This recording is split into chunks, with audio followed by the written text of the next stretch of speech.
El halcón del Elba. La doncella y el estandarte. Lea Blumenfeld. Resumen. En la convulsa Alemania del siglo XII, donde las casas ducales se disputan el favor del emperador, y el papa combate a su propio reflejo en el antipapa, Serelinde de Arvendal descubre que el amor puede ser la más peligrosa de las alianzas. Él es Einar Rodericksholm, un emisario al servicio de los Staufa, enemigos de su padre. Ella, la hija de un conde sajón cuya lealtad al imperio pende de un hilo. Cuando sus miradas se cruzan en la boda de su hermano, el destino caprichoso como los dioses antiguos, los encadena con una pasión que ningún tratado podrá disolver.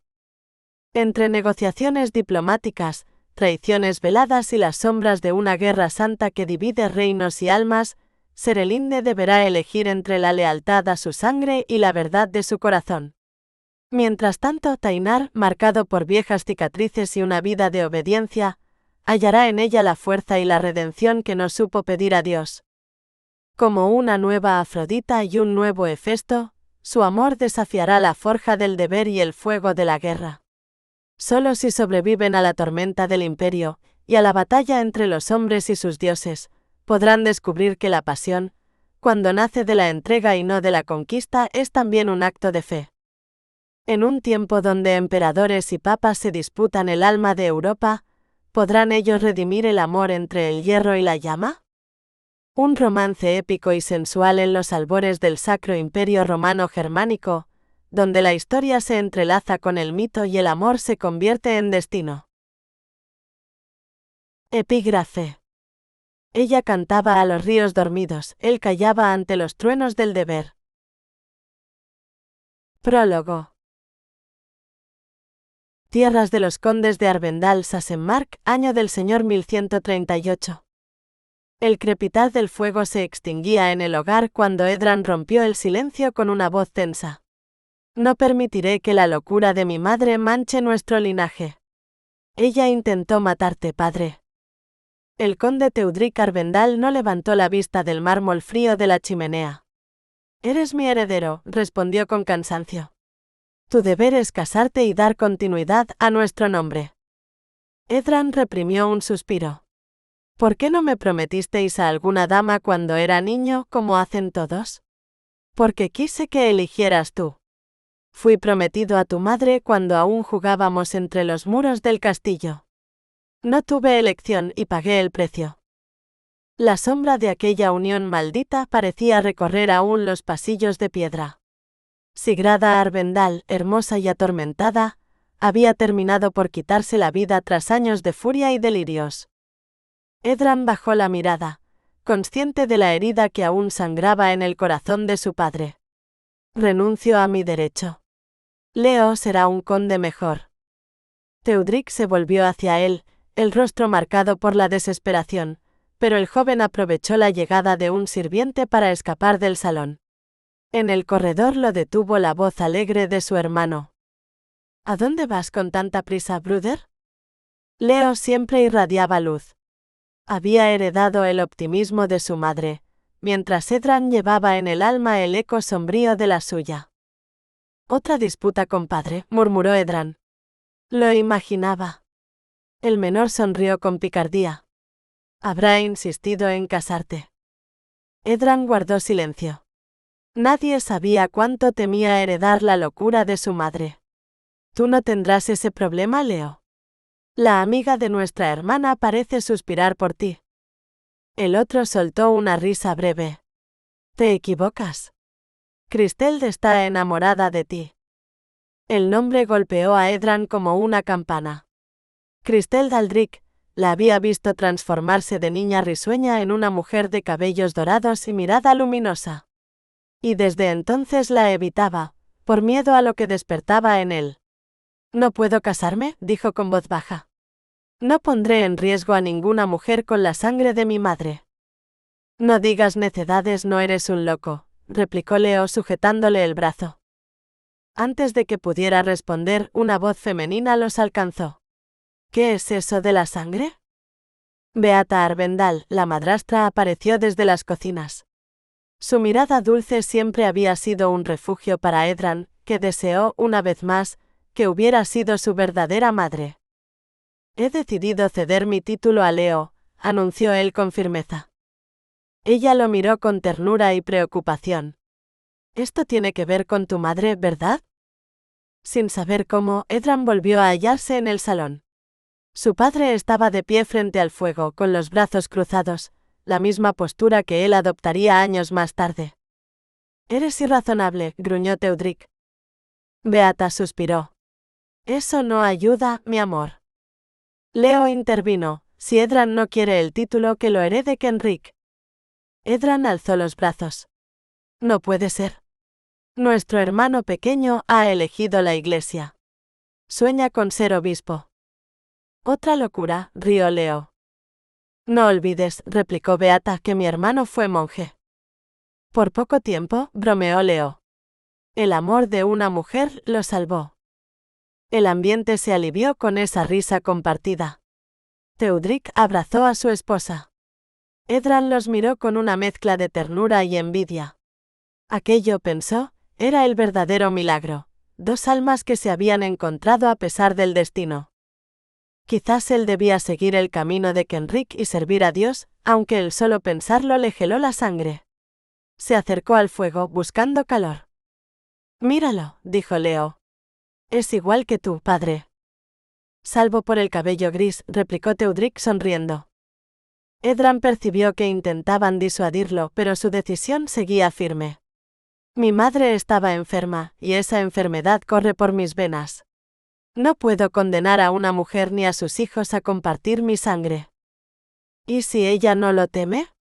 Preguntó Leo justo cuando Kenric, el menor, entraba en la sala. ¿Temer qué? Preguntó curioso. Edran cree que Cristel lo rechazará, explicó su padre. No lo hará, respondió Kenric con la seguridad del que observa desde fuera. Está enamorada de él. Leo rió, satisfecho. Edran bajó la cabeza. Esto no tiene nada que ver con una persona. Pero en su interior, una voz pequeña y sincera le susurró la verdad. No era la locura de su madre lo que temía, sino el poder del amor. Capítulo 1. Las muchachas del laúd. En el salón de música del castillo Arvendal, las notas se apagaron junto con la paciencia de las dos jóvenes. Apenas el anciano maestro se retiró con un ceremonioso saludo, Serelinde y Cristel se derrumbaron en el diván, riendo sin control.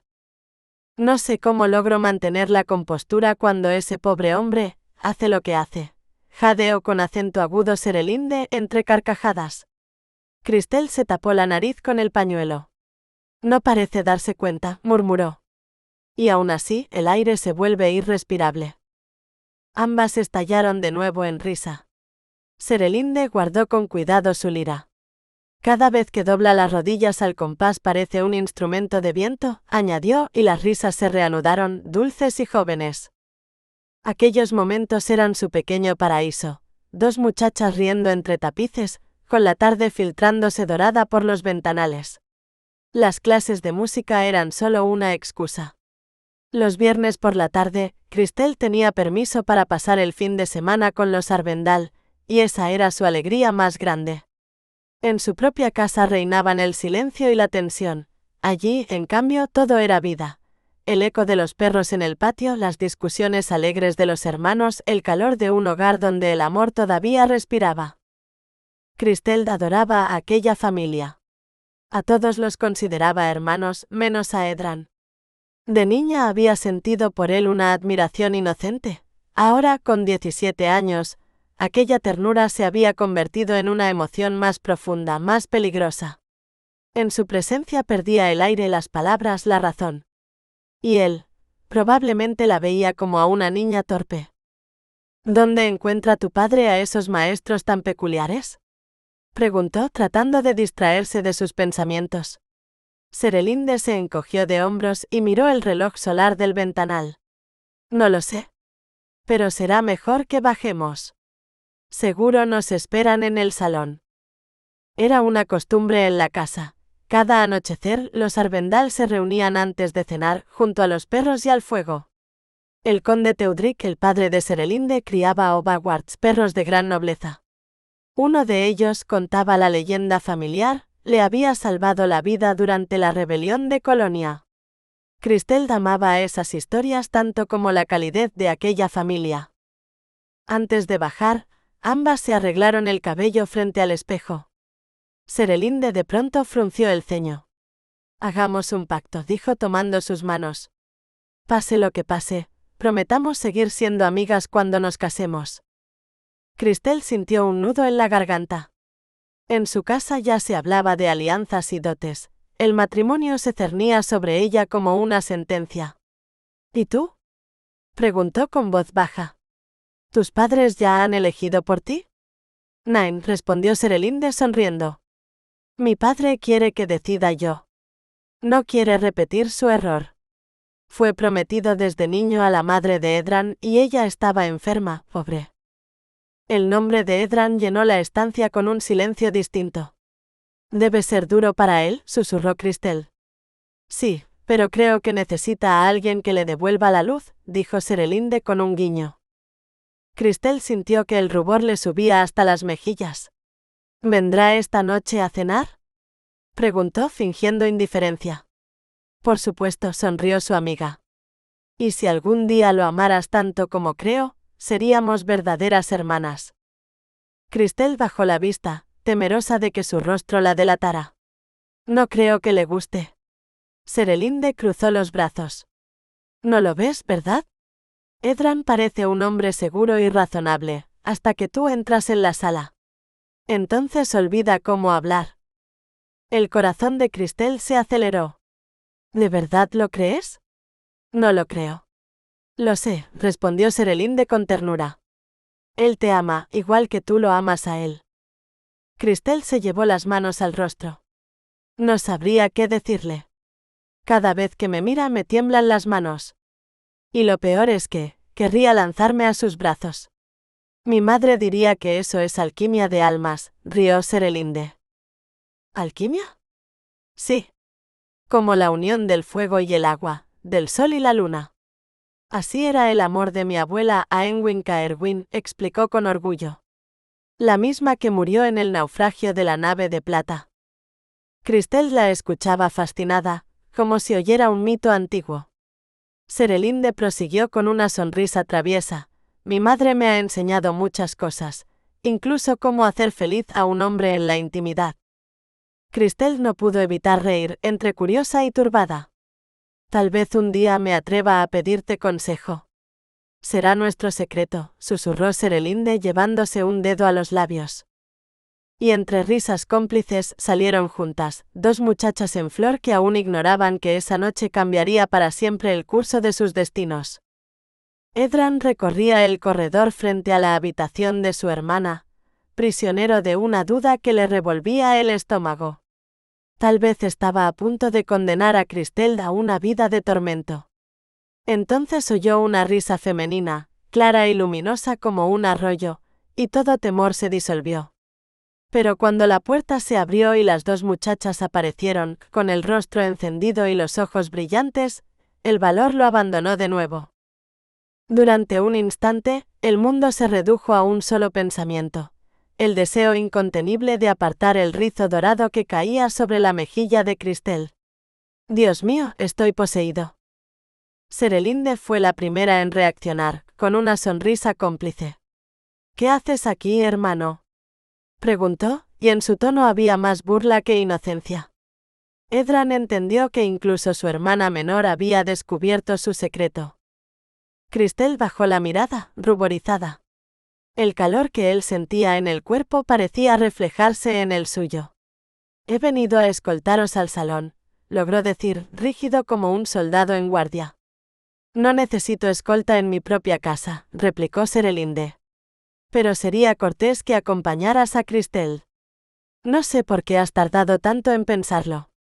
Y se alejó con su graciosa insolencia. Cristel se apoyó en el marco de la puerta, nerviosa. «Guten Abend, Edran». «Buenas noches, Fraulein Cristel». «¿Ha ido bien la lección?». Preguntó, maldiciéndose por sonar tan trivial. Ella sonrió, y ese gesto bastó para desarmarlo. Su perfume a lavanda flotó entre ambos. Adoro la lavanda, empezó él, pero ella habló al mismo tiempo. ¿Meister Gregan parece un instrumento de viento? Ambos se interrumpieron y rieron, cómplices. Entonces él le tomó la mano y la besó suavemente. No suelo quedarme sin palabras, susurró, salvo cuando estoy con usted. Ella no retiró la mano. Con vos me ocurre lo mismo. El aire cambió entre ellos, denso y dulce. Nos conocemos desde niños, dijo él. Pero ya no lo somos, respondió ella, y su voz tenía la cadencia de un secreto. Nunca antes habíais besado mi mano. Edran quiso pedirle más, un beso verdadero, una promesa, pero la sombra de su herencia maldita se interpuso. Debemos hablar de algo, murmuró con torpeza. No me importa, dijo ella, y sus ojos eran fuego. Luego corrigió apenas un hilo de voz, me importáis demasiado. El temor lo geló. Ella conocía la locura que corría por su sangre. Lo sabéis, dijo él. Desde hace años. Y no me importa, repitió ella, dulce y firme como una plegaria. Edran sintió que el mundo se detenía. ¿Vuestros padres? Son unos necios, interrumpió ella. Se deslumbrarían con la idea de una condesa en la familia. Pero yo solo os quiero a vos. Estaba tan cerca que él sintió su respiración, el temblor de su cuerpo. La rodeó por la cintura y la atrajo despacio, cuidando de no asustarla. Cristel lo miró, los labios entreabiertos, y luego se alzó en puntas de pie, enlazando sus brazos alrededor de su cuello. Se fundieron piel contra piel, deseo contra deseo. El primer beso fue un temblor, una promesa y un incendio. Ella lo buscó, lo mordió suavemente, lo dejó entrar. Las lenguas se entrelazaron en un pulso antiguo, casi sagrado. Entonces Edran comprendió con una certeza que le quemó el pecho, esa mujer era su destino. Cristel, jadeó con acento agudo cuando el aire se agotó entre ambos, cásate conmigo. Ella apoyó la frente en la suya. Eres el único hombre que he amado. Te pertenezco, Edran. La alegría lo llenó y aún así, la duda persistió. Si Dios lo permite, nuestros hijos nacerán sanos, dijo.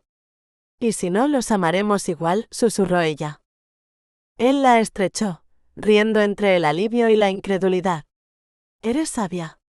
Y paciente, respondió ella, y el eco de su voz sonó como una bendición. Cristel no sabía qué esperar cuando Edran le tomó la mano con suavidad y la condujo hacia el salón. Había cruzado esa puerta muchas veces, siempre como amiga de Serelinde, nunca como la prometida del heredero de los Arvendal. ¿La acogerían del mismo modo? ¿O la juzgarían con la fría mirada de quienes pesan los linajes?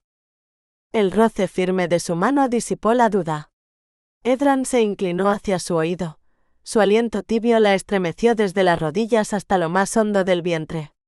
Ya te aman, murmuró, rozando el lóbulo con los dientes. Pero ninguno tanto como yo. Cristel contuvo el suspiro que le nació del alma.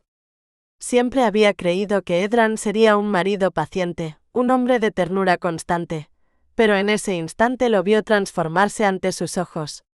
No solo el caballero sensato que conocía desde niña, sino un hombre de fuego capaz de desatar tormentas con una caricia. Sintió el pulso acelerarse, la piel vibrante, los sentidos despiertos. El deseo, que durante años había dormido bajo la costumbre y el recato, se alzó por fin, reclamando su cuerpo como si respondiera a un antiguo llamado. Los consejos de Serelinde ya no parecían necesarios. Ella y Edran aprenderían juntos, con el fervor de quienes descubren un lenguaje secreto, a darse placer, a inventar su propio rito de amor. Y mientras avanzaban hacia la puerta con el murmullo del salón al otro lado, Cristel comprendió que el destino ya los había unido mucho antes de ese beso. Tal vez desde siempre. Capítulo 2. Los preparativos para la boda. Un mes después. Cristel giraba frente al espejo, envuelta en el peso luminoso del satén azul. La modista arrodillada comprobaba el borde del vestido, mientras Serelinde, recostada en el lecho, fingía un puchero. El color de la pureza te sienta demasiado bien. Estoy celosa. Tu momento llegará pronto, rió Christelle, alzando un pliegue de la falda. Difícilmente, replicó Serelinde encogiéndose de hombros. Tú siempre has amado a mi hermano.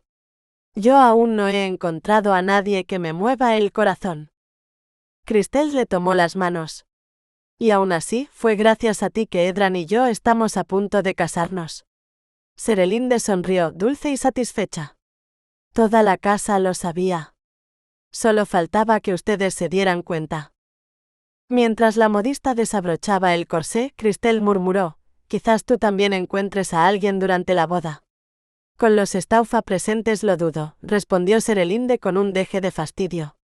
Ojalá no vinieran. ¿Los duques Friedrich y Conrad? Preguntó Christelle, inmóvil mientras la ayudaban a quitarse el vestido. Los mismos, asintió Serelinde alzando el tejido con la modista.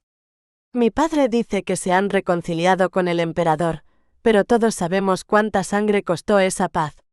Y ahora estarán aquí, junto a sus enemigos jurados. Christelle suspiró, vistiéndose con una bata ligera. Al menos será un banquete digno de las crónicas, 3 duques y un emperador del Sacro Imperio en mi boda. El emperador Lothar no tiene opción, replicó Serelinde. Debe a mi padre el trono que ocupa. Las costureras se retiraron y el silencio dejó flotando el eco del futuro. Christelle sonrió, recordando el orgullo de Edran por su suegro y por las victorias de Welfesholz y Andernach. Entonces alguien golpeó la puerta. Era Leofric Leo, el hermano más joven de Serelinde con su eterna sonrisa traviesa. ¿Todo bien aquí? Preguntó asomándose. No puedes entrar a mi habitación, Leofric Edwin Arvendal, protestó Serelinde aunque sin convicción. Él le atrapó el dedo en el aire y lo soltó con una carcajada. He venido con buenas noticias. Saludó con un beso a Christelle. ¿Te sienta bien el papel de futura hermana? Ella rió, Serelinde en cambio cruzó los brazos. Habla ya, que te conozco. Leo se dejó caer en el diván con teatral pereza. Los duques Staufa no vendrán. Gracias al cielo, exclamó Christelle. Pero enviarán a un emisario, añadió él con tono grave. Papá tendrá que andar con cuidado. Christelle frunció el ceño. Edran también lo estará. No soporta las intrigas. Por eso te necesitamos, replicó Leo tomándole la mano con afecto. Para traer un poco de sensatez a esta familia. ¿Te he dado ya las gracias por casarte con mi hermano? 1000 veces, rió ella. No exageres. Imagíname como conde. Graf Leofric el Rojo. Serelinde rodó los ojos. Edran habló de cederte el título, por miedo a heredar la locura de su madre. Pero Christelle lo convenció de lo contrario. Claro, respondió él guiñando un ojo. Edran será conde, que Enric irá al sacerdocio, tú te casarás y yo, bueno, encontraré algo. Serelinde lo miró con ternura. Seguro que sí. Aunque si no, siempre nos quedará envejecer juntos, como 2 viejos testarudos. Ni hablar, dijo él, alzándola del sofá de un tirón. En tu boda habrá pretendientes de sobra. Eres la única hija de un hombre poderoso. Eso mismo le he dicho, intervino Christelle divertida. Serelinde se mordió el labio pensativa. Pronto llegarían jóvenes de todos los rincones del imperio. La idea de atraer su atención la inquietaba y la fascinaba. Quizás, pensó, uno de ellos lograría hacerla sentir lo que Christelle sentía por Edran. Sonrió para sí. Aunque, como en las viejas canciones de trovadores, tal vez esas cosas solo ocurrieran en los versos y en los sueños. Capítulo 3. Residencia del conde Gundrik Rodericksholm, ducado de Frankenland. Frustración. Apoyado en la repisa ennegrecida del hogar, Tainar Rodericksholm contemplaba incrédulo el pergamino entre sus dedos. ¿Un matrimonio?, murmuró. Sí, respondió su padre con el pecho hinchado de orgullo. En una semana. Es un gran honor representar al rey Conrad y a su ilustre hermano. Tainar alzó la vista, incrédulo. Conrad no es rey, padre. Es solo nuestro duque. El rostro de Gundrik se ensombreció. Su bastón golpeó el suelo con un chasquido seco. Nein, gruñó. El duque de Frankenland es el único y legítimo rey de Alemania. Discutir con él era tan inútil como intentar cambiar el curso de un río. Aún así, Tainar no pudo evitar replicar: Conrad y Friedrich Staufa perdieron la guerra, padre. Y ahora se han reconciliado con el emperador. Bah, masculló el conde apartándose con pasos rígidos. Ya veremos. La puerta se cerró de golpe. Tainar permaneció en silencio, mirando el fuego que devoraba los troncos, como si el hogar quisiera tragarse también aquella carta. Rara vez coincidía con su padre, pero por respeto a la memoria de su madre, la dulce Eldana Rodericksholm, que había amado a ese hombre irascible contra toda lógica, solía contenerse. El pergamino crujió entre sus dedos. Por un instante pensó arrojarla a las llamas. Pero el deber era una cadena forjada en la infancia, y él no rompería sus eslabones. Había oído hablar del conde Teudric Arvendal, vasallo fiel del duque de Sachsen-Heinrich el León. Se decía que había sido el héroe de Andernach y Welfesholz, batallas que aseguraron la corona imperial para Lothar de Supplingenburg. Ahora el hijo del conde iba a casarse, y los Staufa habían decidido enviar a Tainar en su lugar. ¡Qué ironía! Después de años de servirlos, de jugarse la vida por su causa perdida, lo mandaban a la guarida del lobo de Sassen. El mismísimo emperador estaría allí, junto a Heinrich. Y él, un simple hijo de conde franconio, debía representar a dos duques vencidos. Demasiados soldados parecerían una amenaza. Muy pocos, una invitación a la desgracia. El viaje a Arvendal tomaría 4 días por caminos inciertos, plagados de bandidos y rencores viejos. Y como si no bastara, su prometida, Liraina Ridmark, debía llegar desde Frankenfurt en 3 días para su ceremonia de compromiso. Cuando supiera que se posponía, Tainar podía imaginar su furia, tan ardiente como su cabello cobrizo. Una sombra de sonrisa se dibujó en sus labios. Al menos sería su padre quien afrontara a los Ridmark enfadados. Capítulo 4. Colinas de Elbe, Ducado de Sachsenmark. Tainar alzó una mano para detener la marcha. Los cascos se silenciaron al unísono, y el aire caliente del mediodía envolvió al grupo con el olor de la hierba seca. Habían cabalgado sin descanso durante jornadas enteras, y aún así ninguno de sus hombres se había quejado. Acarició el cuello sudado de su caballo, Leonie, un gigante de corazón valiente, y sonrió con cansancio. Frente a él, el valle se abría como un cuenco verde y dorado.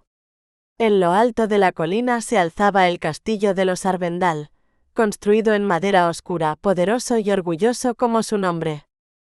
A su alrededor, los prados estaban cubiertos de pabellones nobles y estandartes que ondeaban al viento, un océano de colores que hablaba de alianzas y poder.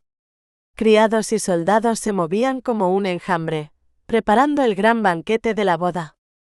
Tainar sabía que no acamparían cerca del castillo. Prefirió el borde del río, donde el rumor del Elba suavizaba el aire y el peligro parecía más lejano. Allí podrían bañarse, refrescar los caballos y sobre todo mantenerse a una prudente distancia de sus posibles enemigos. Aunque los Staufa y el emperador habían sellado la paz, él sabía, como todo hombre que había visto la guerra, que la paz no era más que un silencio frágil. Guidar, su segundo, se acercó y señaló un punto cercano al río. Tainar asintió, haciendo descender a su grupo por la ladera. Pero antes de llegar, un estruendo de cascos y risas resonó desde el bosque. 30 jinetes surgieron entre los árboles, acompañados por cornos de caza y ladridos de perros. A la cabeza cabalgaba un hombre de porte imponente, de cabello gris, el conde de Arvendal. Tras él 2 nobles rodeados de guardias, el emperador y el duque Heinrich sin duda, se dirigían hacia los pabellones principales. Tainar se habría retirado si no fuera porque la comitiva no mostraba hostilidad. Observó atento cuando el conde se volvió y esperó a los rezagados, 4 o 5 jinetes, entre ellos 2 mujeres que montaban con firme elegancia. Y entonces la vio. Una de ellas cabalgaba un corcel gris moteado, tan hermoso que parecía una criatura de leyenda. Pero no era el caballo lo que lo dejó sin aliento, sino ella, la manera en que sostenía las riendas, segura y serena, con la espalda erguida y el cabello recogido bajo el velo. Pocas mujeres, pensó Tainar, sabrían dominar una bestia así. Desvió la mirada a regañadientes y desmontó. Entregó las riendas de Lioni a su escudero, y se concentró en organizar el campamento. Pero cada vez que podía, sus ojos buscaban a la desconocida. La vio acariciar el cuello de su montura, hablarle en voz baja con una ternura que le resultó desconcertante. Luego se reunió con el conde, y por la familiaridad del gesto, Tainar dedujo que debía ser su hija. Una segunda mujer fue recibida por un joven que la besó sin pudor, ajeno a las miradas. Un beso largo, cálido, de amor verdadero. Tainar apartó la vista con un nudo en el pecho. No era envidia, o tal vez sí, pero la imagen lo hirió más de lo que esperaba. Él también estaba prometido, aunque su prometida, Liraina, jamás le había permitido más que un beso en la mano. De pronto pensó que si alguien los viera juntos los tomaría por hermanos. Sonrió con ironía. Liraina hablaba tanto que, incluso si él quisiera besarla, no habría espacio para hacerlo. Su atención volvió al castillo justo cuando la joven, la hija del conde, se quitaba el tocado. Una cascada de cabellos rubios tan largos y luminosos que parecían oro líquido, se derramó sobre su espalda. Por un instante Tainar olvidó quién era, qué representaba, dónde estaba. Sintió el impulso de atravesar el campo y decirle algo, cualquier cosa, solo para escuchar su voz. Pero el pensamiento se disipó tan rápido como había venido. Ella era una Arvendal. Una enemiga. Y él no debía llamar la atención. «Levanten el pabellón», ordenó con una dureza que ocultaba el temblor en su pecho. «Y dile a mi escudero que prepare el uniforme. Es hora de rendir homenaje a nuestro anfitrión». Mientras el sol caía sobre las colinas y el viento agitaba las banderas de la boda, Tainar sintió que el destino lo observaba desde la cima del castillo, y que aquella mujer dorada sería su perdición. Valor y presagio. Las herraduras resonaron sobre las losas húmedas cuando Serelinde detuvo a Mor frente a las caballerizas. Pasó una mano por el lomo del animal y frunció el ceño. «¿No está bien?», dijo a su padre. Hacia el final del galope parecía vacilar. El conde de Arvendal entregó las riendas al mozo y acarició con fuerza el anca del caballo. «No lo veo tan mal», replicó con jovialidad forzada, «pero tú lo conoces mejor». «¿Ha perdido forma?». Antes de que Serelinde respondiera, apareció Kenric, aún con el polvo del camino en las botas. «Padre», anunció, «ha llegado un invitado. Pide ser recibido de inmediato». Serelinde contuvo una mueca. Hubiera preferido seguir hablando de su caballo antes que enfrentarse a otro noble inflado de orgullo. Sin embargo, la cortesía mandaba. Se volvió con aire distraído y se quedó inmóvil. El hombre que estrechaba la mano de su padre no tenía nada de pesado ni de viejo. Era alto, de hombros anchos, con el porte de un caballero de baladas. El cabello negro como la tinta caía en ondas sobre su cuello, y la barba recortada enmarcaba un rostro de una belleza serena, casi peligrosa. Incluso los perros de la familia Arngulf y Elda, que solían ladrar a todo extraño, se sentaron en silencio, como hechizados. Serelinde sintió el corazón golpearle el pecho mientras su mirada descendía, sin permiso, por aquel cuerpo firme, del cuello poderoso a la cintura estrecha, hasta las largas piernas cubiertas de polvo de viaje. Jamás se había sorprendido a sí misma mirando así a un hombre. Su padre, sin embargo, no parecía tan impresionado. Su voz sonó más fría de lo habitual. «¿Has conocido a mi hijo Kenric?», dijo. «Y ahora permíteme presentarte a mi hija, Serelinde Aenwin». Se volvió hacia ella. «Serelinde, este es Tainar, hijo mayor del conde Gundrick Rodericksholm». Ella hizo una ligera reverencia, temiendo tropezar. No se requería genuflexión ante un igual, pero su mente se nubló por un instante. ¿Roderick's-Hall? El nombre resonó como un presagio. El enviado del duque Conrad, añadió Kenrick tenso. El corazón de Serelinde se hundió. Un franco pensó. Enviado de los Staufa. Un enemigo. Aún así, cuando Tainar la miró con esos ojos azul hielo, sintió que el aire se le escapaba del pecho. El emperador y el duque se han retirado a sus pabellones, explicó su padre. Os presentaré más tarde. Tainar inclinó la cabeza con respeto y se acercó a Mor, posando una mano sobre el cuello del caballo. Parece fatigado, dijo con voz grave y suave, más caricia que sonido. Serelinde se sobresaltó. ¿Lo había oído hablar de su preocupación momentos antes? Sí, balbuceó. Pero se calma con usted. El hombre sonrió apenas y el gesto fue tan sereno que le desarmó. El nombre le sienta bien. Mor Valor. Es un caballo noble. Los perros se recostaron junto a sus pies, rendidos también al encanto de aquel extraño. Serelinde se obligó a mantener la compostura, aunque una bruma tibia parecía envolverle los pensamientos. Tiene buena mano con los caballos, murmuró con la voz más baja de lo que pretendía. Y con los perros por lo visto, replicó él con humor tranquilo, mientras revisaba una pata de Mor y deslizaba los dedos sobre los tendones tensos. Serelinde sintió un escalofrío ascenderle por la espalda. No debía pensar en cómo se sentiría ese toque sobre su propia piel. Tainar se enderezó finalmente. Necesita descanso, dictaminó con un tono que no admitía réplica. Ella asintió, en silencio, aunque sabía que no era al caballo a quien su corazón necesitaba calmar. Capítulo 5. El eco del deseo. Tainar se excusó en voz baja, inclinó la cabeza con cortesía y se retiró. Serelinde de Arvendal, pensó mientras cruzaba el patio, podía ser una amazona admirable, pero no había disimulado su desdén cuando él osó opinar sobre caballos. Bastó que supiera quién era, el enviado de los Staufa, el enemigo de su casa, para que su mirada verde se endureciera como una hoja de acero. Sin embargo, no era solo desprecio lo que había visto en sus ojos. A mitad del camino hacia el campamento, Tainar se detuvo entre los trigales dorados y apretó los dientes para contener una risa incrédula. Lujuria. Eso era. Por un instante, en aquella mirada, había ardido un fuego tan claro como el suyo. Se volvió hacia las caballerizas intentando convencerse de que se equivocaba. Tal vez la joven jugaba con él. Pero no. Serelinde no parecía una coqueta, sino una criatura aún intacta del mundo, tan pura que aquel encuentro debía haberla trastornado tanto como a él.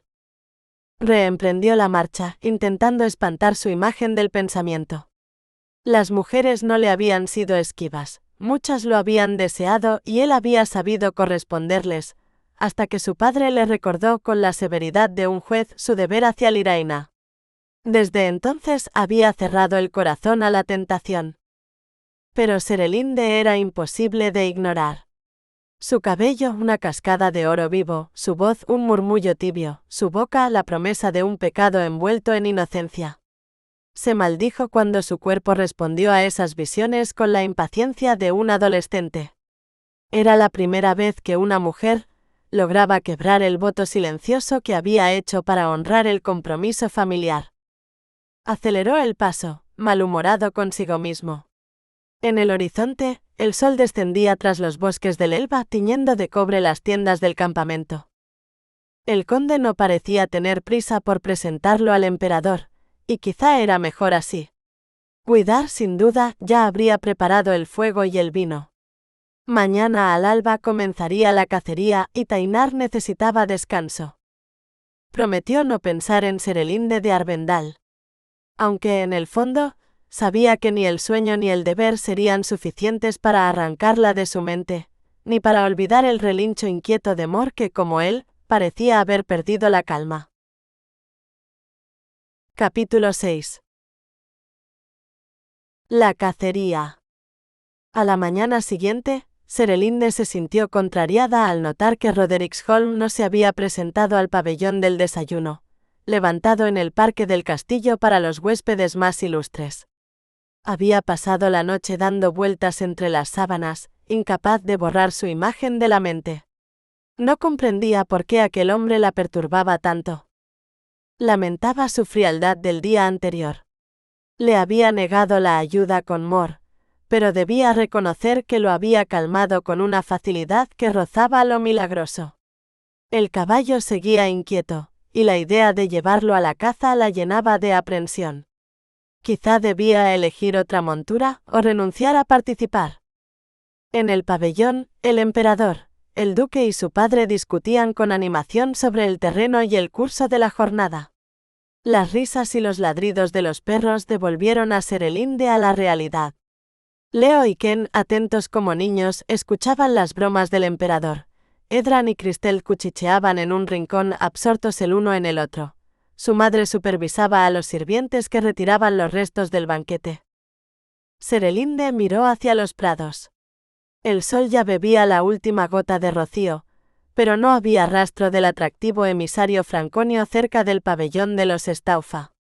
Inquieta tomó su manto y se dirigió a las caballerizas. Los mozos preparaban las monturas para la caza. Mor la recibió con un relincho ronco, pero sus ojos brillaban con un ánimo mejor. Serelinde se acercó, apoyó la frente en su morro tibio y susurró: ¿Quieres correr hoy conmigo? El caballo bufó como si respondiera. Parece que ha mejorado, dijo una voz grave detrás de ella. El corazón de Serelinde dio un salto violento. No necesitó volverse para saber quién hablaba, aunque se obligó a fingir calma. No podía dejar que aquel hombre adivinara su turbación. Sí, respondió acariciando la crin. Está mejor. Rodericksholm se acercó, se inclinó junto al animal y pasó la mano por su pata delantera, examinándola con gesto experto. Serelinde lo observó, fascinada por la firmeza de sus manos y la serenidad que emanaba de su cuerpo. Un impulso irracional la atravesó, el deseo de hundir los dedos en su cabello oscuro. Podría cojear si lo forzáis, dijo él al enderezarse. Serelinde frunció el ceño. Aquel extranjero hablaba con la autoridad de quien se cree dueño de toda criatura viva. Estará bien, replicó con sequedad sin saber por qué sentía la necesidad de ser descortés. Tal vez porque su sola presencia la desarmaba. Rodericksholm la miró un instante, los ojos como hielo bajo el sol. Luego encogió los hombros. «Vos lo sabéis mejor que yo». Ella lo fulminó con una mueca obstinada, tomó las riendas de Mor y lo condujo fuera. Pero él la siguió hasta donde un mozo sostenía su propia montura. El aire entre ambos parecía cargado de algo invisible cuando Tainar entrelazó los dedos y se inclinó, ofreciéndose a ayudarla a montar. Serelinde dudó. Entonces apareció su padre, rodeado de perros con el ceño levemente fruncido. «Os debo una disculpa, Rodericksholm», dijo el conde de Arvendal. «Pensaba emparejaros con mi hijo mayor, ya que no conocéis el terreno, pero, ya veis cómo es el amor joven. Ha pedido cabalgar junto a su prometida». Tainar esbozó una sonrisa que encendió un temblor en el pecho de Serelinde. «Lo entiendo», respondió con serenidad. «Quizá vuestra hija podría acompañarme y mostrarme los alrededores». Serelinde contuvo el aliento. Pasar el día a caballo con ese hombre, imposible. Y sin embargo, antes de que su padre pudiera negarse, oyó su propia voz decir: «Será un honor para mí bater». Tainar inclinó la cabeza complacido. «Así también podré vigilar de cerca vuestro corcel», añadió con humor, arrodillándose de nuevo y ofreciéndole las manos entrelazadas. Serelinde reprimió una sonrisa irónica. Aún así, apoyó su bota sobre sus palmas y aceptó su ayuda. Por un instante, el contacto entre ambos fue tan intenso que ni el olor del heno ni el murmullo de los establos lograron borrar la sensación de su piel bajo el cuero de sus guantes.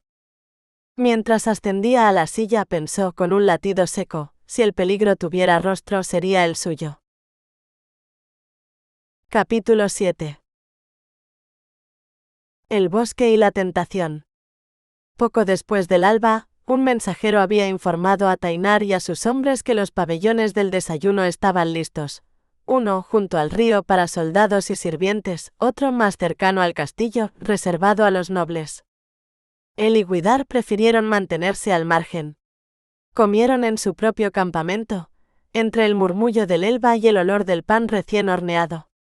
Sin embargo, cuando más tarde condujo a Leoni hacia las caballerizas, los aromas que flotaban desde el pabellón de los dignatarios, vino especiado, pan dulce, carne asada, le hicieron lamentar su prudencia.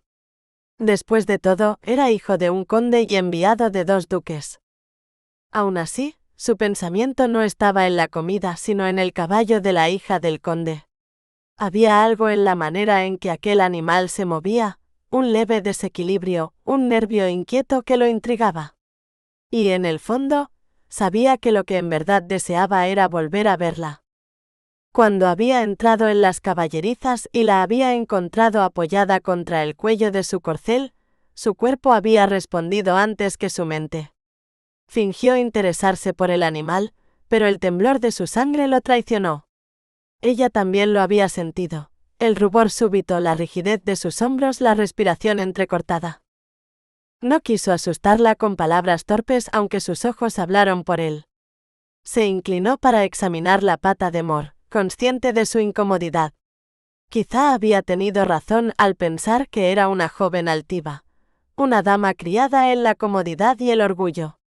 Pero había en ella algo más, una vibración profunda, como si el mundo entero se contuviera un instante cuando él la miraba, y eso bastó para que, contra todo juicio, sugiriera cabalgar juntos aquel día. Sabía que cazar entre enemigos era una empresa arriesgada. Aún se recordaba la caza en que el rey Guillermo Rufus había perdido la vida, una flecha errante, o tal vez no tanto, hacía más de 30 años. Aquella jornada prometía ser tan imprevisible como las aguas del Rin.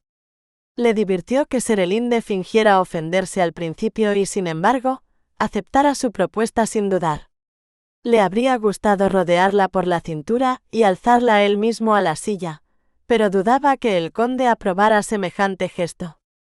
La ayudó a montar con el debido decoro, se lavó las manos y subió a su caballo. Serelinde tomó la delantera. Cabalgaba con la espalda recta y la cabeza erguida, el cabello dorado recogido bajo el velo, mientras el viento le agitaba el manto. A lo lejos, el emperador, el duque y el resto de los invitados se dirigían hacia el bosque. Tainar sabía que debía detenerse y rendir homenaje, aunque el emperador parecía decidido a ignorarlo. Pero la joven sajona ya se internaba entre los árboles, y esa visión tenía más fuerza que cualquier protocolo. Emitió un leve sonido, una orden que solo Leoni comprendía, y el caballo se lanzó tras ella. Serelinde aflojó las riendas cuando lo oyó acercarse, y pronto cabalgaron lado a lado entre el frescor del bosque.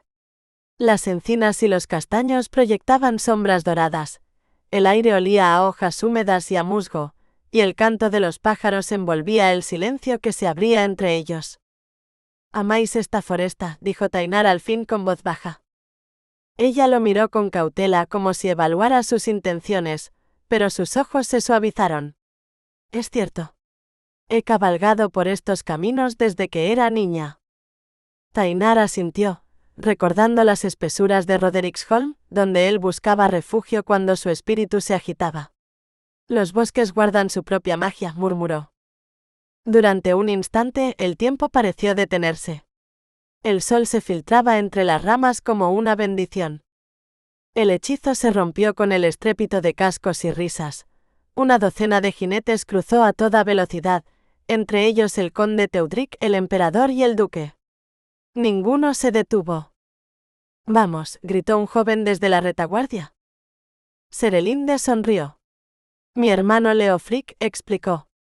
«Todos le llaman Leo». «Supongo que deberíamos seguirlos», dijo Tainar. Ella frunció los labios con un gesto casi infantil. «No me entusiasma la caza». Él rió. «Ni a mí». Hubo un silencio que no era incómodo, sino expectante. Luego ella habló con voz más suave. hay un sendero que lleva a una cascada. Suelo ir allí cuando necesito pensar. ¿Queréis verla? Tainar sabía que debía negarse, mantenerse con el grupo, cumplir el deber. Pero el corazón, esa brújula insensata, giró hacia ella sin remedio. Me encantaría, dijo.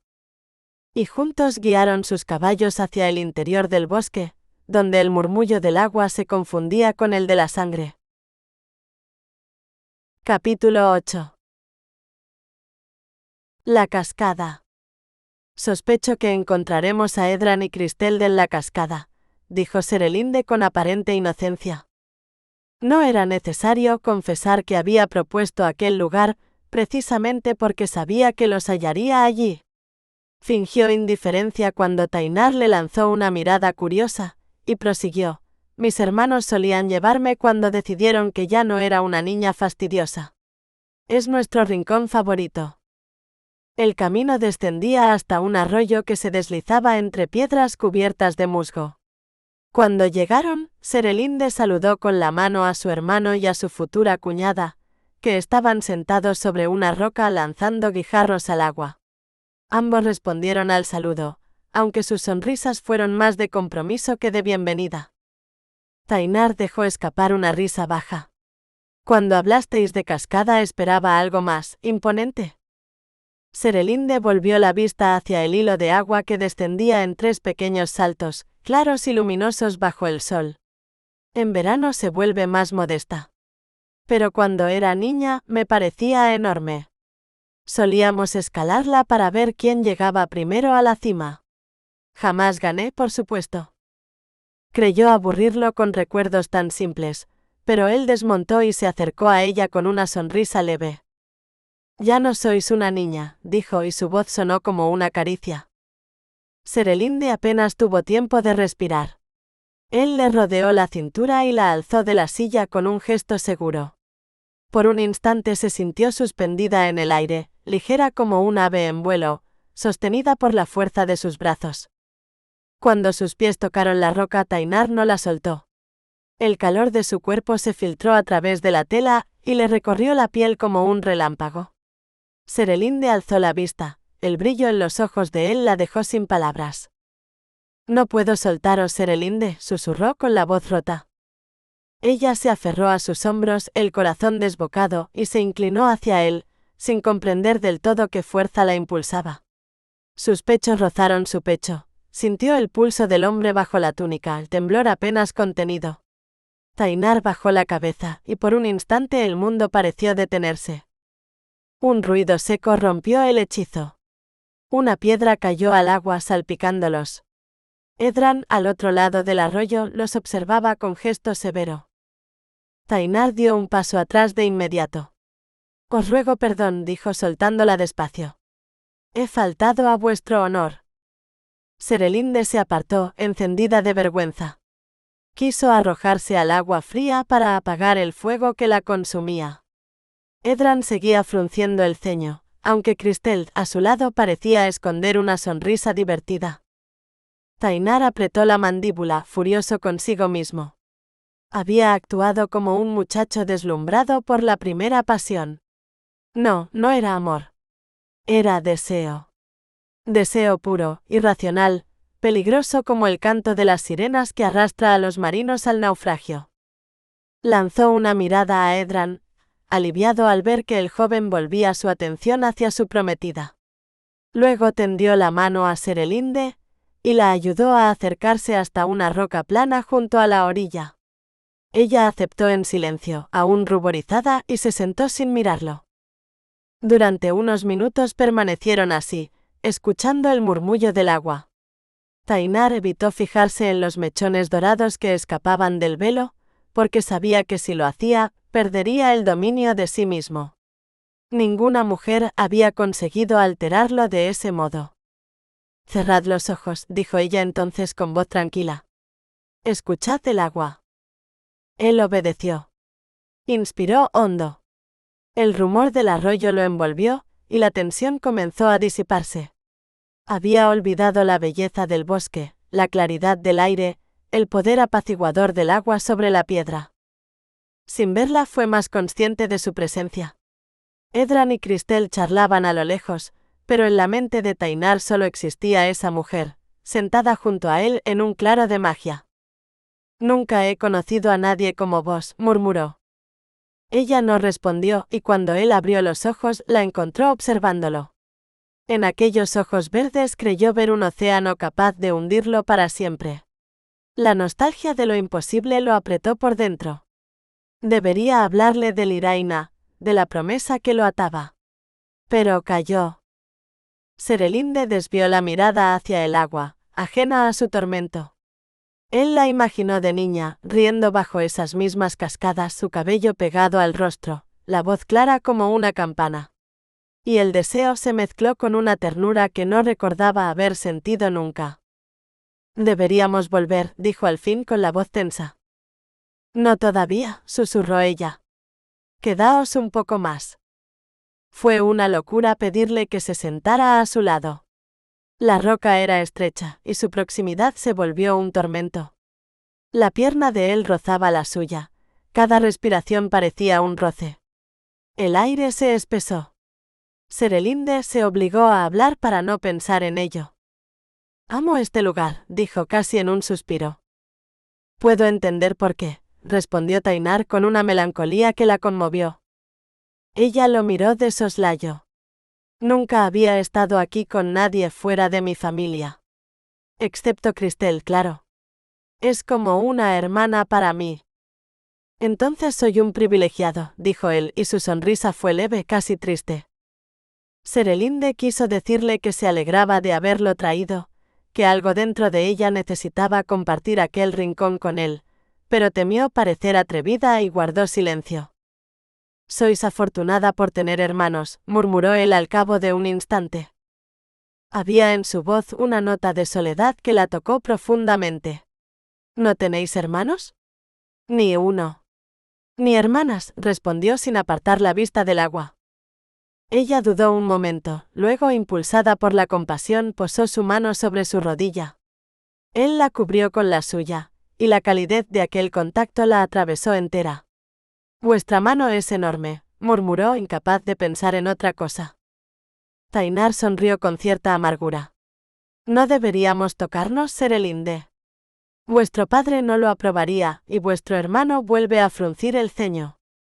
Ella alzó la vista, desafiante. Edran no tiene motivos para celar a nadie. Está a punto de casarse con su alma gemela. Se arrepintió en el mismo instante de decirlo, pero él no apartó la mano. «Es un hombre afortunado», dijo en voz baja. Y Serelinde sintió que, en ese breve instante suspendido entre el murmullo del agua y el latido de sus corazones, todo lo que estaba prohibido se volvía por un respiro inevitable. Capítulo 9. El eco del corazón.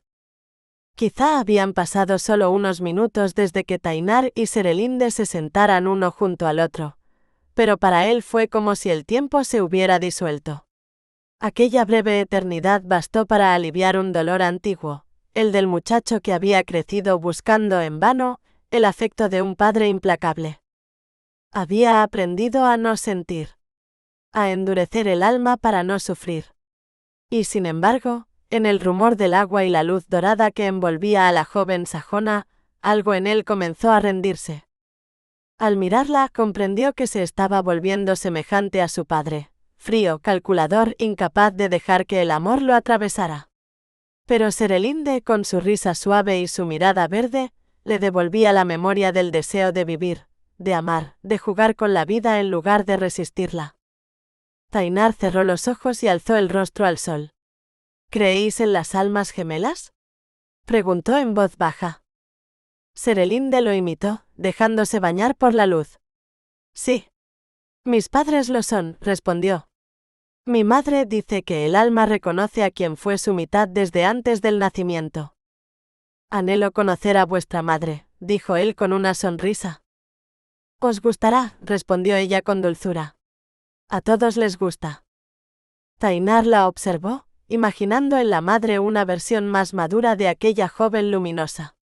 No era de extrañar que el conde de Arvendal pareciera un hombre feliz. También os gustarán Edran y Cristel, añadió ella. Él miró hacia el otro lado del arroyo, donde los dos amantes se preparaban para partir. Creo que tenéis razón, dijo. Serelinde bajó la voz como si hablara para sí. Mis padres tardaron años en aceptar lo que sentían. Y Edran tuvo que ser empujado por todos nosotros para admitir su amor por Cristel. Tainar se incorporó y le tendió la mano. ¿Por qué creéis que la gente se resiste al amor? Ella se dejó ayudar a levantarse, ligera en su gesto, firme en la mirada. Porque el corazón teme ser herido, respondió. Él entrelazó sus dedos con los de ella. Habéis aprendido más de lo que vuestra edad permite, Serelinde, susurró, deseando atraerla a su pecho. Entonces el toque lejano de un cuerno rompió el encanto. Otro lo siguió repitiendo la llamada. Serelinde suspiró. Es la señal. Debemos regresar al castillo. Caminaron hacia los caballos, aún tomados de la mano. No quiero irme de aquí, admitió él. Gracias por traerme. Ella sonrió apenas sin atreverse a responder. Tainar la ayudó a montar y condujo a ambos caballos lejos del arroyo. Pero cuando alcanzaron el sendero, Serelinde detuvo a Amor y deslizó el cuerpo hasta el suelo. Teníais razón, dijo agachándose junto a su montura. Su pata le duele más de lo que imaginaba. Tainar pasó la mano con delicadeza por la pierna del animal. Está inflamada. No debe forzarse. Tendremos que compartir a Leonie. Los ojos de Serelinde se humedecieron. He sido una insensata. Lo he lastimado. Él reprimió el impulso de besarle las lágrimas. En cambio le habló con suavidad. No es culpa vuestra. Mor sanará. Pero en su interior, la idea de cabalgar con ella en sus brazos le provocaba una mezcla de deseo y aprensión. El solo pensar en tenerla tan cerca lo turbaba más de lo que habría querido admitir. Estaba a punto de sugerírselo cuando oyó pasos entre los árboles. Edran y Cristel aparecieron al borde del claro. Mor se ha herido una pata, explicó Serelinde enseguida. Entonces cambiaremos, propuso Edran sin dudar. Cristel montará con vos y Tainar puede tomar su caballo. Cristel descendió con una sonrisa luminosa y antes de que Serelinde protestara, Edran la alzó con naturalidad a su propia silla riendo. A Tainar no le quedó más que aceptar. Mientras ayudaba a Serelinde a subir al caballo de Cristel, notó en sus ojos un destello de la misma decepción que lo atravesaba a él. Ninguno de los dos dijo palabra. Pero ambos sabían que, entre el rumor del agua y el eco del cuerno, algo había cambiado para siempre. Capítulo 10. El regreso. Al regresar al castillo, se cruzaron con un grupo de cazadores que arrastraban un joven ciervo y lo amarraban a uno de los grandes robles detrás de la casa. Parece que la cacería fue un éxito, comentó Tainar. Serelinde apartó la mirada. Hace apenas una hora corría libre por el bosque, murmuró con una tristeza que lo desarmó. Los hombres deben comer, replicó Edran con la serenidad práctica de quien no mira atrás. No sufrirá mucho tiempo, dijo Tainar intentando suavizar el momento. Con este calor no lo dejaran colgado demasiado. Las caballerizas servían de movimiento, caballos sudorosos, mozos agitados, nobles exaltados por la jornada. El aire olía a cuero, a heno y a cansancio. El conde de Arvendal apareció en la entrada, el ceño fruncido al ver que Mor regresaba sin jinete. ¿Qué ha ocurrido?, preguntó con tono seco. Se ha lastimado una pata, respondió Serelinde. Tainar me lo advirtió, pero no quise escucharlo. Su padre arqueó una ceja, sorprendido de oírla pronunciar el nombre del huésped con tanta naturalidad. Tainar dio un paso adelante y se inclinó respetuosamente. Es una inflamación, Herr Graf. Difícil de notar al principio, pero común con este calor. El reposo no bastará, necesitará cuidados constantes. El conde golpeó con el frustillo la punta de su bota. Temo que mis mozos están sobrecargados, dijo sin ocultar su irritación. Serelinde sabía que el viejo encargado de las caballerizas, gruñón y obstinado, difícilmente obedecería nuevas órdenes, y mucho menos si las consideraba innecesarias. Estuvo a punto de ofrecerse ella misma, pero Tainar se le adelantó. Habrá que aplicarle compresas tibias y frías alternadas, luego un ungüento y una cataplasma de mostaza. Deberá mantenerse toda la noche. Serelinde cerró los puños, dividida entre el deber y el deseo de ayudar. Aquella noche sería el banquete de la doncella, la celebración previa a la boda, y al día siguiente debía acompañar a Cristel como dama principal. Apenas tendría tiempo para respirar. Tainar, sin embargo, se volvió hacia el conde con una calma firme. Si me lo permite, Herr Graf, me ocuparé personalmente del animal. Serelinde sintió un impulso irracional de lanzarse a sus brazos, de cubrir con besos aquella boca que pronunciaba promesas tan simples y tan nobles. Pero el gesto severo de su padre la detuvo en seco. Durante la conversación junto a la cascada había empezado a ver en Tainar algo más que un emisario, un hombre en conflicto, un alma que reflejaba la suya. Y sin embargo las advertencias resonaban aún en su mente: debes vigilarlo. Los enviados de los Staufa no siempre regresaban a casa. A veces no regresaban en absoluto. No esperaba algo así de vos, murmuró, intentando mantener la compostura. Os perderéis los festejos. Él alzó la mirada, y en sus ojos había un destello de ironía y melancolía. Mi pabellón está cerca. El mozo de cuadra tendrá los ungüentos que necesito. Si los criados de cocina preparan las compresas, mis hombres se encargarán de Mor. Cuidar sabrá qué hacer mientras yo cumplo con la etiqueta. La sonrisa que acompañó sus palabras era leve, casi burlona, pero Serelinde percibió algo más bajo la superficie, un cansancio profundo, un desarraigo. Un hombre forastero entre enemigos, prisionero de un deber impuesto. En ese instante comprendió que aquel caballero no había venido por voluntad propia, y que bajo su porte altivo latía un corazón tan solitario como el suyo. La idea de verlo caer en una emboscada o hallarlo muerto en algún claro, geló la sangre en sus venas. Un zumbido repentino la sacó de sus pensamientos, un tábano insistente que revoloteaba cerca de su mejilla. Lo espantó con un gesto, agradecida por la distracción que la devolvía a la realidad. El conde se golpeó la palma con la varilla del jinete. Serelinde, dijo, ve y avisa a Aldemar. Mandaré a algunos soldados por los materiales que ha indicado el señor Rodericksholm. Ella asintió sin pensar, pero sus ojos siguieron a Tainar mientras se llevaba a Mor, hablándole en voz baja como si el caballo comprendiera. La escena, el hombre alto y sereno, guiando a la bestia herida con ternura, se grabó en su mente con la claridad de una revelación.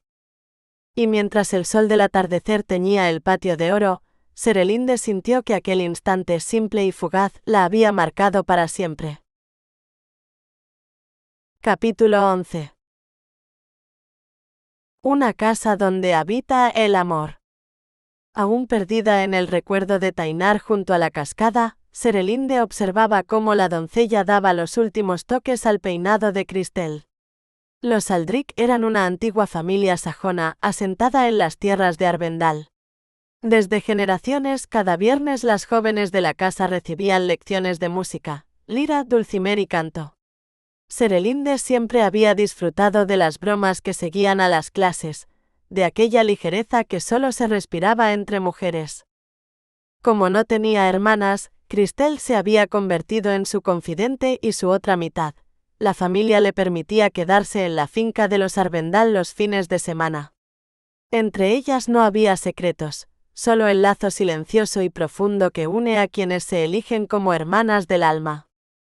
Cuando Cristel le confesó sus temores ante la noche nupcial, Serelinde quiso compartir con ella lo que su madre, una mujer de espíritu libre, le había enseñado acerca de la unión conyugal y el arte de dar placer. Le parecía natural hablar de ello, hasta que el rostro de Tainar Rodericksholm acudía obstinado a su mente. Entonces todo se teñía de una turbadora claridad. Bastaba imaginar su cuerpo, su voz, y el calor se le subía por las venas como un fuego que no sabía nombrar.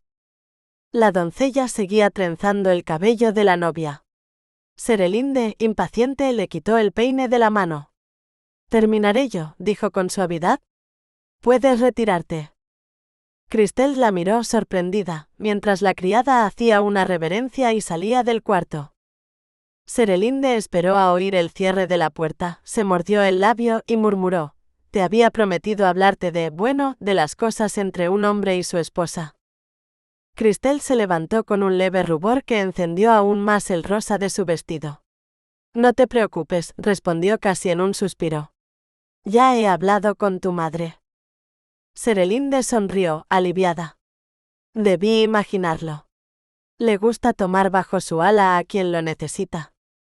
«Mis padres apenas se dirigen la palabra», dijo Cristel con amargura. «Todo lo que comentan es mi boda con el hijo de un conde. No puedo imaginar tener con mi madre la conversación que tuve con la tuya». Serelinde la abrazó, sintiendo una punzada de celos que la tomó por sorpresa. «¿Podemos agradecerle eso a mi abuela?», dijo. Aenwin Caerwin creía que su hija debía conocer las delicias del matrimonio antes de enfrentarlas.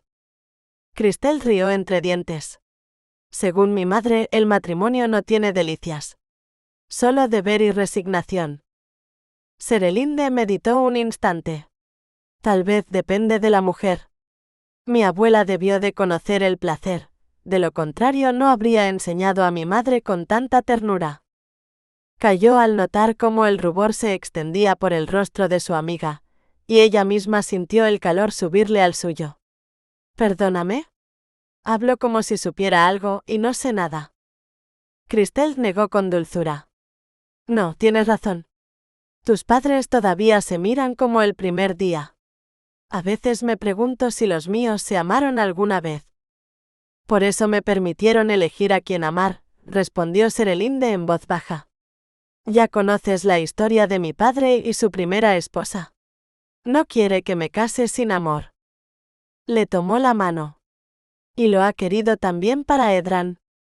Por eso me alegra tanto verte aquí, no solo como su futura esposa, sino como la hermana que no tuve». Cristel, emocionada, no pudo contener las lágrimas. «Oh cielos», dijo Serelinde riendo, «no podemos presentarnos al banquete de la damigela con los ojos enrojecidos». Ambas estallaron en carcajadas, hasta que un golpe en la puerta las sobresaltó. «Pasen», dijo Serelinde recomponiéndose. Edran y Leo entraron radiantes. «He venido a escoltar a mi futura esposa», anunció Edran con aire triunfal. «Y yo, por desgracia, debo escoltar a mi hermana», añadió Leo, fingiendo fastidio. Cristel aceptó el brazo de su prometido con una sonrisa temblorosa.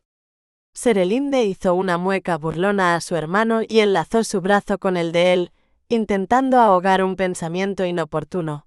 Por muy apuesto que fuera, no era el hombre con quien deseaba caminar esa noche. No. Su corazón, testarudo e imprudente, ya había elegido a otro. Capítulo 12. Donde habita el silencio. Cuidar revisó el emplasto de mostaza que envolvía la pata de Mor. «Debería resistir, mi señor», dijo con su habitual sobriedad. Era el único hombre al que Tainar reconocía más conocimiento que a sí mismo cuando se trataba de caballos. Aún así, tuvo que contener el impulso de volver a palpar la herida, solo para convencerse de que todo estaba bien. No quería parecer un hombre que dudaba de su lugarteniente. «Buen trabajo», murmuró acariciando el hocico del animal. «Se pondrá en pie más pronto de lo que crees». «Los paños ya han hecho milagros», admitió Widar, asintiendo apenas. «Es una hermosa criatura. Y muy amada». Tainar lo observó alejarse hacia la tienda donde servían la cena. Widar no solía hablar tanto, aquellas palabras pronunciadas con tanta calma le quedaron resonando. Alzó la vista hacia el castillo, que resplandecía en la distancia.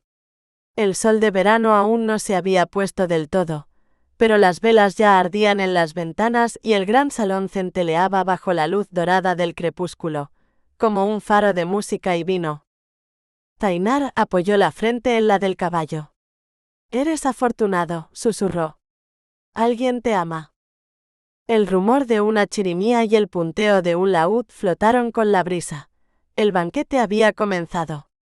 Y con el eco de aquella música, volvió a él la imagen de Serelinde de Arvendal. Serelinde, con su risa suave y sus ojos capaces de calmarle el alma. Serelinde tan viva, tan imposible. Allí estaba ella ahora, dentro del castillo, riendo, quizás danzando, tal vez cruzando una mirada furtiva hacia la puerta donde él no se atrevería a entrar. Debería asistir al banquete por respeto al protocolo, pero sabía lo que le aguardaba. Miradas esquivas, silencios medidos, la cortesía distante que se reserva a un aliado de los Staufa. Un escalofrío le recorrió la espalda al imaginar que también ella pudiera tratarlo como a un enemigo. Quería ver otra vez aquel gesto suyo junto a la cascada, la sonrisa que había derretido el hielo de su pecho. El ruido de pasos lo sacó del ensueño. Era su joven escudero Draeg, que se detuvo ante él con un plato en las manos. ¿No vais a cenar, mi señor? Tainar bajó la mirada. Pan, queso, carne fría. Tomó el plato y forzó una sonrisa. Sí, comeré aquí. Mientras Draeg se alejaba, Tainar volvió a acariciar el cuello del caballo, distraído. Sabía que estaba siendo un necio. ¿Qué demonios hacía allí, aferrado a un animal enfermo, esperando como un muchacho enamorado, que una mujer pensara en él aunque fuera un instante? Tenía un deber. Un nombre. Y un compromiso, Liraina. Aún no se habían firmado los acuerdos, pero el matrimonio estaba decidido desde que él tenía 5 años y ella apenas había nacido. Todo era tan claro, tan inamovible como las leyes del linaje. Y sin embargo, aquí estaba él, deseando que Serelinde lo mirara una sola vez con la ternura con que había mirado a su caballo. Soltó un largo suspiro. «Estás perdiendo el juicio, Rodericksholm», se dijo a sí mismo. Dejó el plato a un lado, se cubrió con su capa y alzó la vista hacia las estrellas que empezaban a asomar sobre los tejados del castillo. Una noche de descanso, nada más. Mañana cumpliría su papel, asistiría a la ceremonia y al banquete, y después regresaría a Rodericksholm. A su deber. A Liraina. O eso se repitió, intentando convencer a un corazón que ya no le pertenecía. Capítulo 13. Inquieta.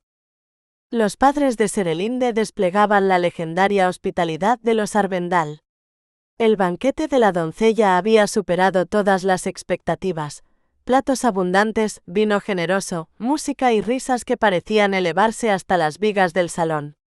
Su madre había supervisado cada detalle, dirigiendo a cocineros y criados con la precisión de un maestro de coro.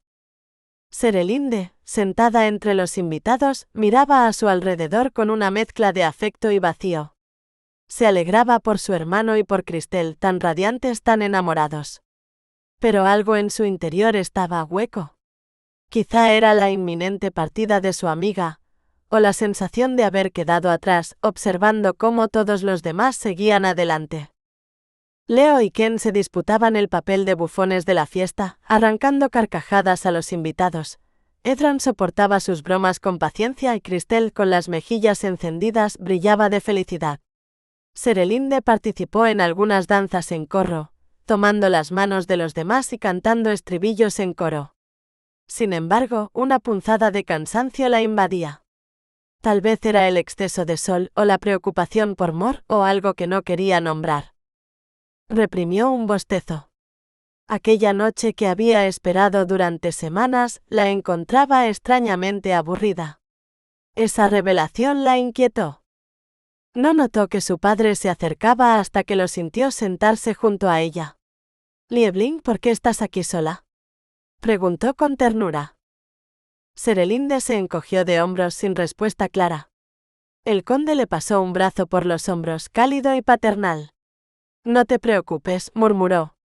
Encontrarás al compañero adecuado cuando llegue el momento. Ella se apoyó en su pecho, agradecida por aquel entendimiento silencioso. Edran me ha dicho que tuviste una larga conversación con el enviado del duque Kunrad allá en la cascada, añadió tras un momento de silencio. ¿Qué impresión te causó? Serelinde sintió como la sangre le subía al rostro. No culpaba a Edran, él solo la protegía. Pero su padre no hablaba con juicio, sino con curiosidad sincera. ¿Qué podía decirle? ¿Que la belleza de Tainar le había robado el aliento? ¿Que su voz seguía resonando en su pecho como una plegaria? ¿Que su sola presencia le encendía la piel? Balbuceó, es un hombre agradable. El conde sonrió con un deje divertido. Lo es. Y conoce bien los caballos. Agradecida por aquella salida, Serelinde asintió. Sí. Está muy pendiente de Mor. Su padre apretó suavemente su hombro. No creo que sea solo el caballo lo que lo retiene, hija mía. La habitación pareció inclinarse. El aire se volvió espeso, ardiente.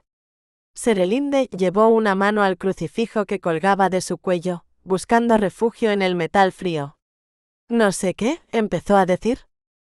Tranquila, la interrumpió él levantándose. Eres sensata, Serelinde. Confío en ti. Sensata.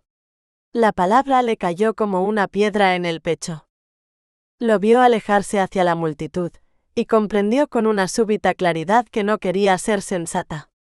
Quería ser amada.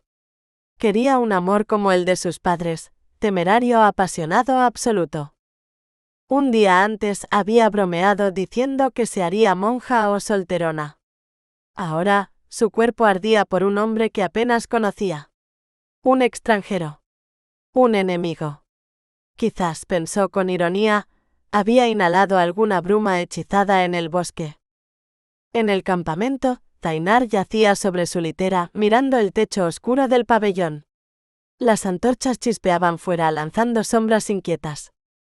Nunca había tenido problemas para dormir, pero aquella noche el sueño lo rehuía. No era la luz ni el calor. Ni siquiera el cansancio. Quizás, se dijo con una sonrisa amarga, estaba preocupado por el caballo. Mor no moría. Podía oír a Widar hablándole en voz baja, calmándolo con su tono pausado. No. No era Mor. Era ella. Se incorporó exhalando un suspiro. Había fallado a su deber. Debía haber asistido al banquete, mostrado deferencia al emperador, mantenido el honor de Kunrad. En cambio, se había quedado allí, anclado entre remordimiento y deseo. La música del castillo aún flotaba en el aire. Se puso en pie, agitó a su joven escudero. Draek, levántate. Necesito mis ropas. Voy al castillo. El muchacho adormecido obedeció sin protestar, ayudándole a vestirse. Tainar le dio una palmada en el hombro.